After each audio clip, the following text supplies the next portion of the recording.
पाठ 6 द्रव्याचे संघटन. तुम्हाला माहित आहे की आपल्या सभोवती दिसणाऱ्या तसंच दृष्टीला दिसू न शकणाऱ्या सर्वच वस्तू कोणत्या ना कोणत्या द्रव्यापासून बनलेल्या असतात.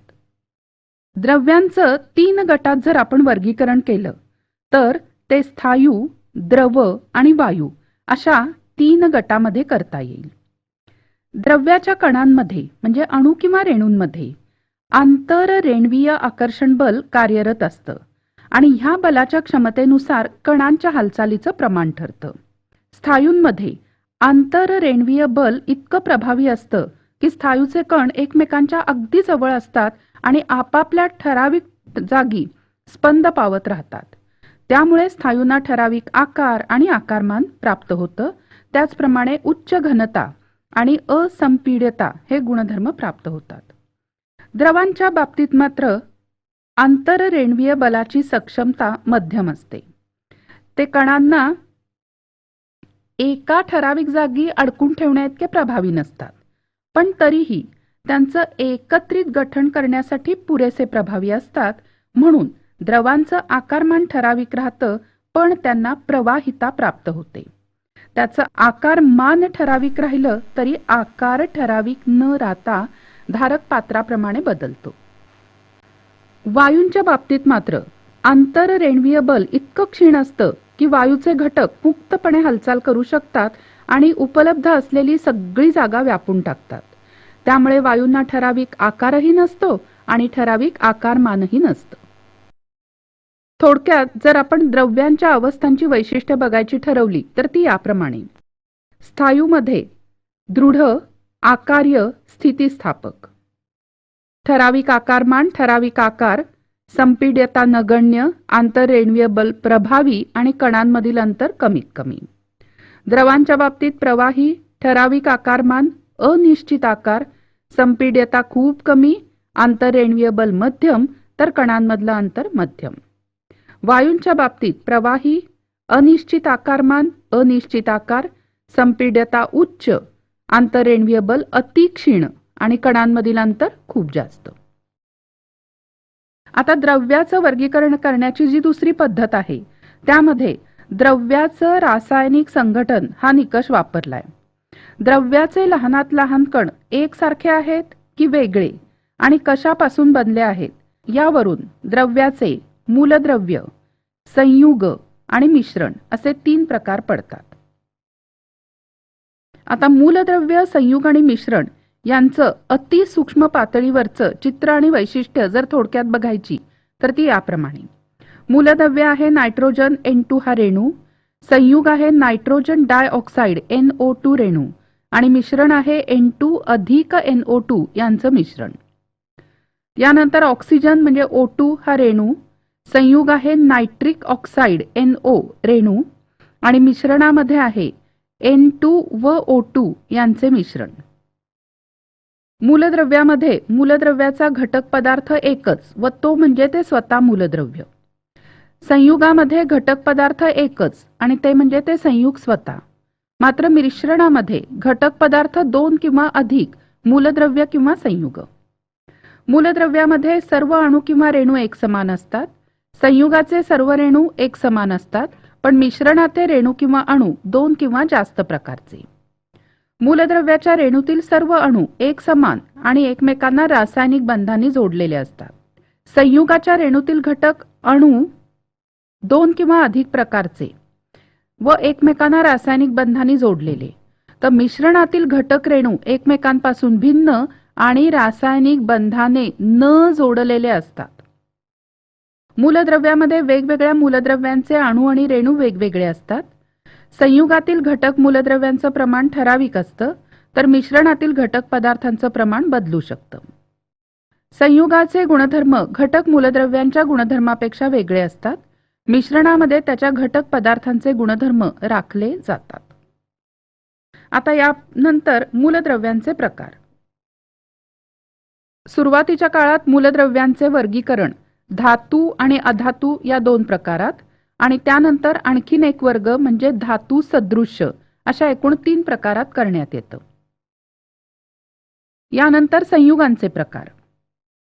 काही संयुग हवेमध्ये तीव्रपणे तापवली असता त्यांचा ऑक्सिजन बरोबर संयोग होऊन काही वायुरूप पदार्थ तयार होतात व ज्वलन पूर्ण न झाल्यास खाली अवशेष रूपाने काळ्या रंगाचा कार्बन राहतो. या संयुगांना म्हणायचं सेंद्रिय संयुग किंवा कार्बनी संयुग. उदाहरणार्थ कर्बोदक, प्रथिन, हायड्रोकार्बन म्हणजे पेट्रोल आणि स्वयंपाकाचा गॅस. तसंच कापूर, साखर, युरिया इत्यादी. या उलट ज्या संयुगांचं तीव्र उष्णता दिल्यावर अपघटन होऊन मागे अवशेष उरतो ती असेंद्रिय संयुग किंवा अकार्बनी संयुग असतात. उदाहरणार्थ मीठ, सोडा, गंज, मोरचूद, चुनखडी. याशिवाय आणखीन एक प्रकार म्हणजे जटिल संयुग. यांच्या रेणूंमध्ये अनेक अणूंनी तयार झालेली जटिल संरचना असते आणि या संरचनेच्या मध्यभागात धातूंच्या अणूंचा सुद्धा समावेश असतो. उदाहरणार्थ मॅग्नेशियमचा समावेश असलेले क्लोरोफिल, लोहाचा समावेश असलेले हिमोग्लोबिन. यानंतर मिश्रणांचे प्रकार. एकसारखे संघटन असलेल्या द्रव्याच्या भागाला प्रावस्था म्हणतात. जेव्हा मिश्रणाच्या सर्व घटकांची मिळून एकच प्रावस्था असते त्याला समांगी मिश्रण म्हणतात. उदाहरणार्थ पावसाचे थेंब. आणि जेव्हा मिश्रणातील घटक 2 किंवा अधिक प्रावस्थांमध्ये विभागलेलं असतं तेव्हा त्याला विषमांगी मिश्रण म्हणतात.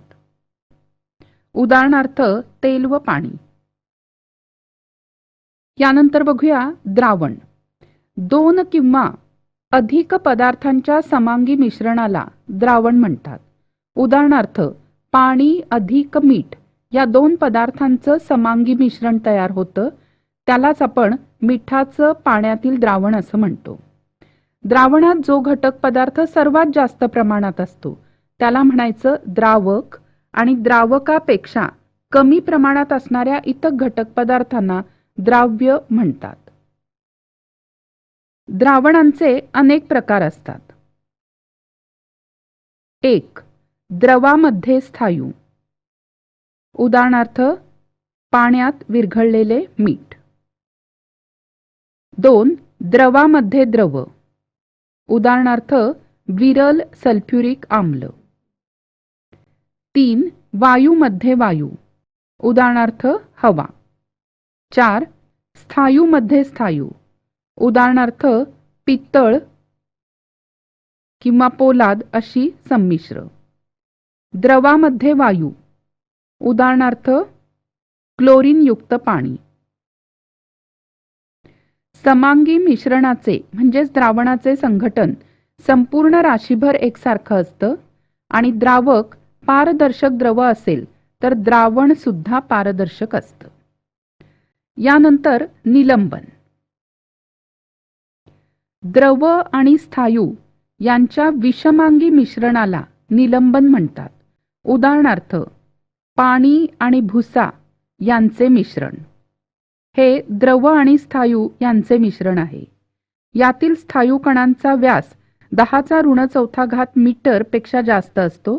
त्यामुळे त्यातून प्रकाशाचं संक्रमण होत नाही आणि सामान्य गालन कागदावर हे स्थायू कण अवशेषी म्हणून राहतात. गालन क्रियेने निलंबनातील द्रव आणि स्थायू घटकांचं विलगीकरण होतं. यानंतर कलील. 2 द्रव पदार्थांच्या विषमांगी मिश्रणाला कलील म्हणतात. उदाहरणार्थ पाणी व दूध यांचं मिश्रण. यामध्ये पाण्याच्या प्रावस्थेमध्ये दुधाच्या प्रावस्थेचे सूक्ष्म कण सगळीकडे विखुरलेल्या स्थितीत असतात आणि ह्या कणांचा व्यास 10⁻⁵ मीटरच्या जवळपास असतो. हे मिश्रण अर्ध पारदर्शक आहे. परंतु गालन क्रियेमुळे कलील या विषमांगी मिश्रणाचं विलगीकरण होत नाही. कलिलाचे आणखी प्रकार म्हणजे वायूमध्ये स्थायू उदाहरणार्थ धूर आणि वायूमध्ये द्रव उदाहरणार्थ धुके. द्रव्याचे प्रकार अभ्यासताना आपल्या असं लक्षात येतं की मूलद्रव्य म्हणजे सर्वात साधे संघटन असलेला द्रव्याचा प्रकार आहे. मात्र संयुग आणि मिश्रण ह्या प्रकारांचं संघटन तपासलं तर असं लक्षात येतं की हे 2 किंवा अधिक घटकांपासून बनलेले असतात आणि हे घटक एकमेकांबरोबर जोडलेल्या स्थितीत असतील तर ते असतं संयुग आणि स्वतंत्र असतील तर ते असतं मिश्रण. यानंतर रेणुसूत्र व संयुजा. संयुगामध्ये घटक मूलद्रव्यांचं प्रमाण ठराविक असतं आणि संयुगाच्या रेणूमध्ये घटक मूलद्रव्यांचे अणू विशिष्ट संख्येने एकमेकांना जोडलेले असतात.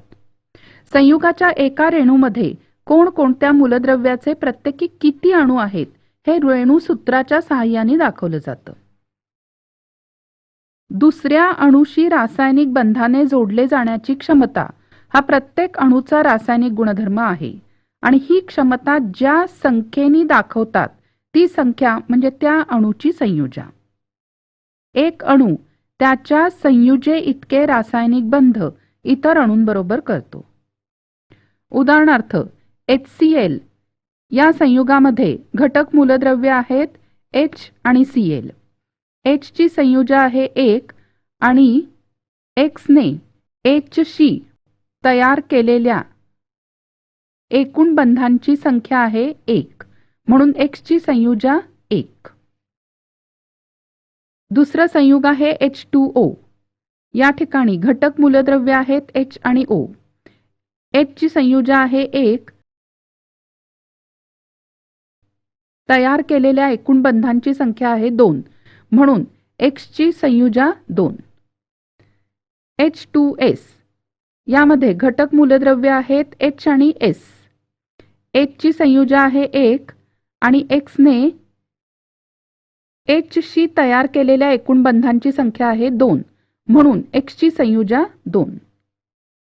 CH4 घटक मूलद्रव्य C आणि H. H ची संयुजा आहे 1. C ने H शी तयार केलेल्या एकूण बंधांची संख्या आहे 4 म्हणून C ची संयुजा 4. म्हणजेच थोडक्यात संयुगाचं रेणुसूत्र जर आपल्याला माहित असेल त्यावरून घटक मूलद्रव्यांच्या संयुजा ओळखता येतात. यासाठी हायड्रोजनची संयुजा 1 आहे हा आधार आहे. याउलट मूलद्रव्याची संयुजा माहित असेल तर त्यावरून तिरकस गुणाकाराने संयुगाचं रेणुसूत्र लिहिता येतं. कसं ते बघा. तिरकस गुणाकार पद्धतीने साध्या संयुगांचे रेणुसूत्र लिहिणे. पायरी 1 घटक मूलद्रव्याच्या संज्ञा लिहिणे C आणि O. पायरी 2 त्या मूलद्रव्याखाली त्याची संयुजा लिहिणे. C ची संयुजा 4, O ची संयुजा 2. बाणांनी दर्शवल्याप्रमाणे तिरकस गुणाकार करणे. पायरी 4 तिरकस गुणाकाराने मिळालेलं सूत्र लिहिणे C2O4. पायरी 5 संयुगाचं अंतिम रेणुसूत्र लिहिणे. अंतिम रेणुसूत्रात घटक अणूंची संख्या लहानात लहान आणि पूर्णांकी असावी.